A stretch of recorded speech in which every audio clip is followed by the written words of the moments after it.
Our next guest was at the White House minutes ago discussing North Korea. Chairman of the Senate Republican Policy Committee, Senator John Barrasso, joins us live. Great to have you with us. Thanks for having me, Shannon. Okay, what can you tell us about what you discussed at dinner? What's the mood tonight? Well, the president was very positive, upbeat, confident. It was really good to be with him. He was optimistic. We were all congratulating him on the great news out of North Korea with Mike Pompeo coming back. Actually, Mike Pompeo was supposed to be at the dinner, and then he got called to go to North Korea, so he wasn't able to join us in the discussion. But the president is obviously, as is all Americans, happy to see these three American citizens home tonight. The president's heading out to the airport to greet them. But we talked about a host of things. Certainly, North Korea being top of the list. The sanctions made a big difference. North Korea, the president's eyes are wide open on this. I'm still skeptical about what can happen.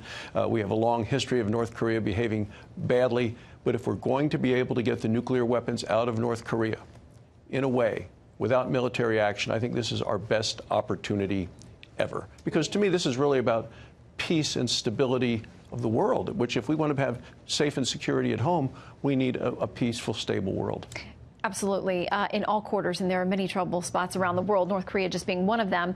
Steny Hoyer, Congressman, Democrat over on the other side in leadership on the House side, said this: releasing detainees is the easy part. The difficult part will be reaching an agreement with the North Koreans that establishes a strong verification regime that can ensure genuine denuclearization. Congress has yet to see a concrete strategy from the president as to how he intends to avoid giving Mr. Kim a propaganda victory without securing the kind of verifiable commitment on denuclearization necessary for any summit to be a success. And of course, you know that's been one of the critiques of the Iran deal, that the verification process didn't satisfy the critics of that deal. So how does he make sure to get it done this time? Will Kim agree to that? Well, that's why I think it was so important for President Trump to pull out of the Iran deal. It was a bad deal from the beginning. It didn't accomplish what it was supposed to accomplish. It wasn't really set up to do the things that we wanted to have done in terms of verification, in terms of prevention of a nuclear weapon, in terms of the money that went for terrorism. All of those things made it a bad deal. I think by pulling out of that, President Trump is telling North Korea, hey, look, I'm willing to walk away from a bad deal. If it's not a good deal, I don't want any part of it.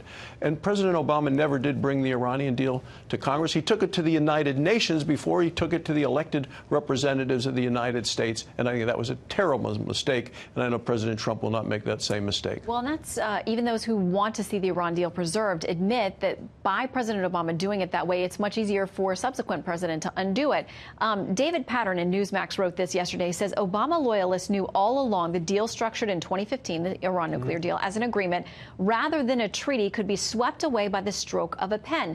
But without enough votes to win Senate ratification, they instead gambled this Iran nuclear deal would be very difficult to dismantle once it was in place. And that leads me to the question now, as the president negotiates with North Korea, and he talks about that he'd like a new deal with Iran, either or both of those, do they need to come to you for a vote as a senator as a treaty? Well, I think it's better if they do. The Constitution is very clear. Article 2, Section 2, Paragraph 2, the first sentence describes what has to happen with Senate verification. It's very clear that's the best way to do it. President Obama couldn't get the votes for the Iranian deal because it was such a bad deal. It gave them lots of money, didn't prevent a nuclear weapon from being developed. I thought it actually paved the way for that weapon to be developed, allowed strategic missiles to be developed, all of the things that were wrong about it. And we know that Iran with a nuclear weapon makes the world less safe, less stable, less secure. The same thing with North Korea, and why the president is so focused on getting the nuclear weapons out of North Korea, because North Korea with a nuclear weapon, and they have nuclear weapons, makes the world less safe, stable, and secure. Well, now he gets ready to head into those negotiations. Hot off a dinner with him discussing that. Senator Barrasso, thanks for making time to stop in. Well, thanks. We had a lot of other discussion points. The economy, which is doing so well. Consumer confidence is up. Unemployment at an all-time 17-year low because we've cut the taxes. We've gotten rid of the regulations. All the things that President Trump promised to do, he's making happen for a much better, stronger America First economy. Yeah, and more other things in the pipeline as well. We'll watch for those. Thank you, Senator. Appreciate it.